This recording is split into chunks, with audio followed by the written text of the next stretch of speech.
Morning, brothers and sisters. Peace and love. That grass over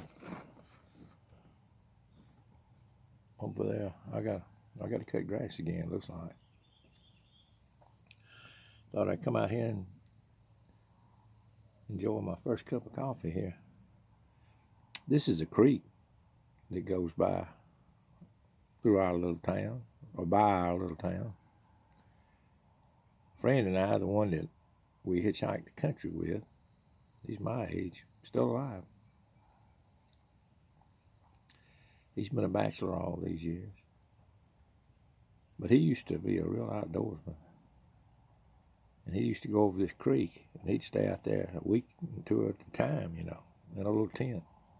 He wouldn't carry anything but aluminum foil. Well, anyway,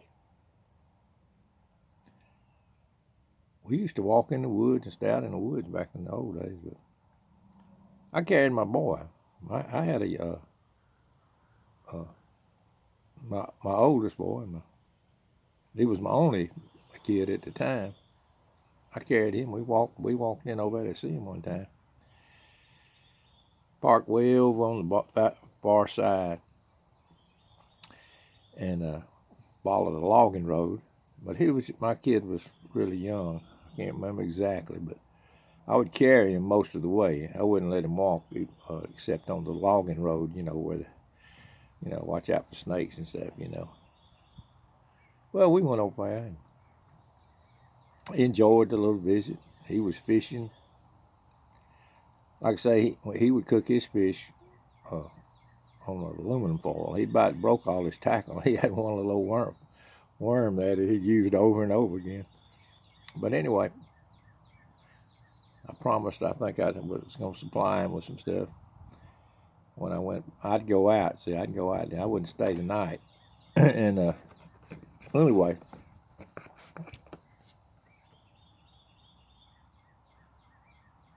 I love that man too, man. He was he still is a real good friend. Like I say, we traveled the country back in the hippie days, the summers of love back in the late 60s. Lived in New Orleans. We saw the country, from the road. It was a great experience. Reminds you that there's no place like home.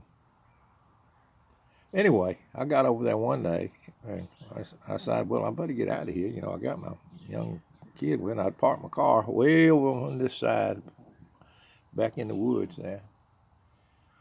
But the sun started falling, and I said, well, I better get out of here. So I take out with my boy, and I carried him most of the way. But I'd let him walk every once in a while to give myself a rest, because when I saw a big wide place in, where they wasn't going to get bit, snakes and stuff, rattlesnakes. Well, anyway, I had him on the shoulders on my back, and I stumbled over something in the woods, and I fell, and I hit on my side, and I injured myself on my side. I fell on an old rotten stump of a log or something, of a old pine tree or something, and it jabbed in my side. Then I was wounded. I still feel it to this day a little bit, where I got jabbed in the side. Never went to the doctor about it. It was I was injured. And then the sun began to go down. And I thought to myself, how in the world people ever get lost in the woods? That could never happen to me. Well, it happened to me because I was with my kid. My boy had my boy with me. I'd parked my car back over there, and I'd lost my bearings because there was no sun when the sun goes down, it starts going down, you can't see, from where it's coming from. But anyway, I didn't pray back then, or at least I didn't think I prayed. I sure talked to myself. Boy, I got myself in some trouble here. My wife's going to kill me if I don't get this baby back home. That's what I was saying to myself. My wife, I won't have I won't have to die. My wife will kill me if I don't get this baby back home. But we I had got turned around and lost my bearings because the sun was going down, and I wandered further away from this creek. I wandered out in the woods a little bit. I said, "Hey, I lost my car wasn't this far away." Well, plus I was injured, and I was still carrying. I was going to carry my boy the rest of the way after it got dark anyway, so I was carrying him too on my on my back.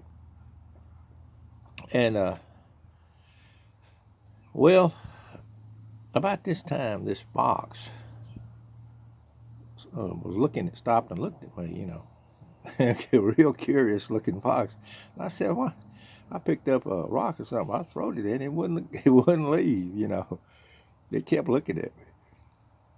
Well, the way I remember it is, next thing you know, I began to hear the shoals of the creek. I heard the sound of the creek.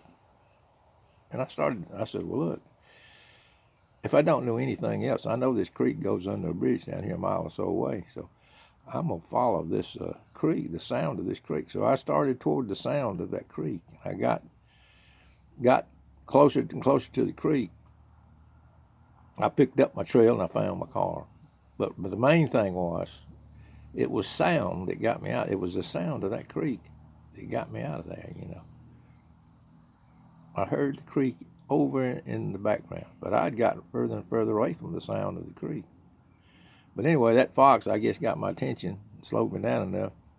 Maybe I wonder who sent that fox, but probably the good Lord sent me that fox to slow me down and get my attention. And I calmed down and started moving toward the sound of the shoals of that creek. And when I got closer to that creek, I said, "Well, I'll just follow it to the highway, and then I'll know where I'm at." But I was lost in the woods. I see how that happens. Another one is I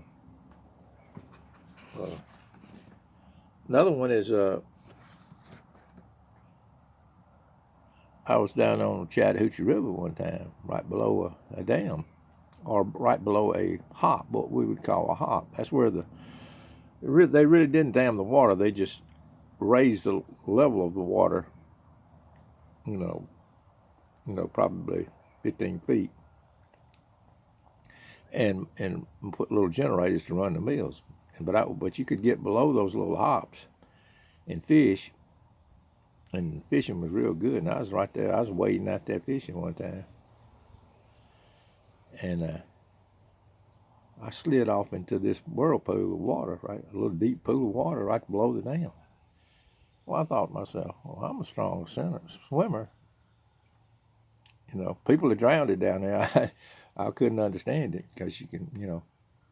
But anyway, I slid off into a pool of water right below the dam.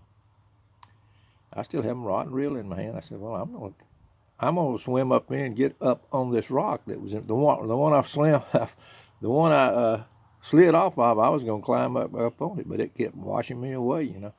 So I kept struggling for a while, trying to get on that rock, but I was swimming upstream, and I was beginning to get tired out. I said, "Wow, this thing's gonna whoop me. This river's gonna whoop me." I see how people drown, but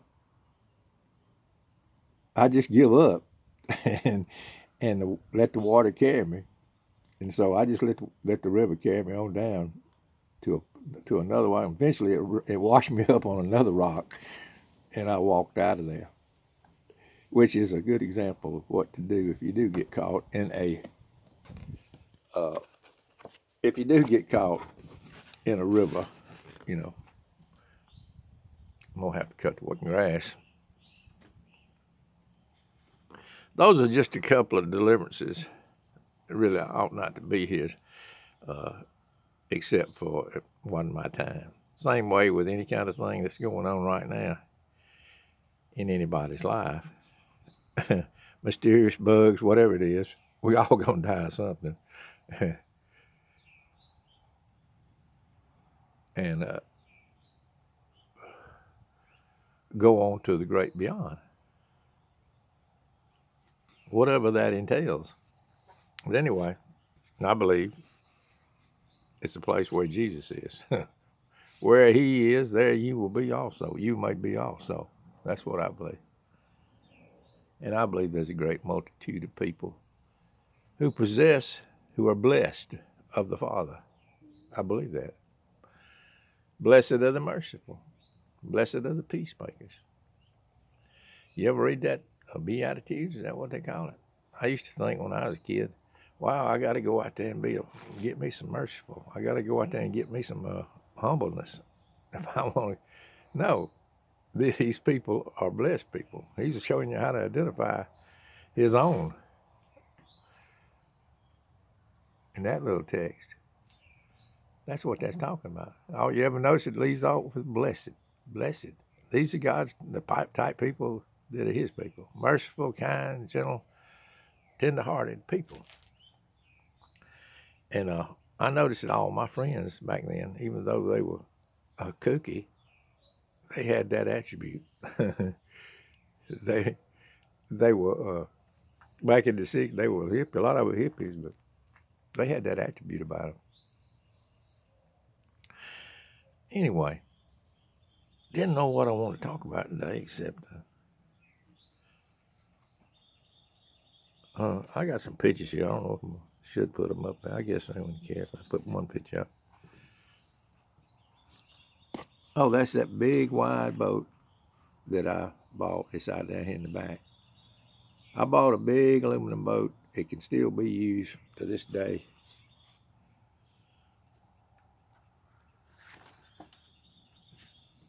I had one of my friends down at the mill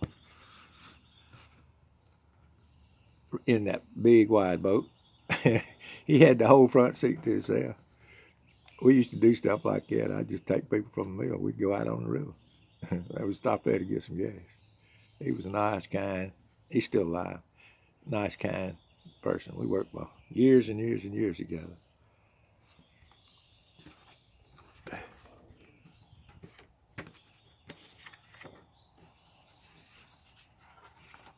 And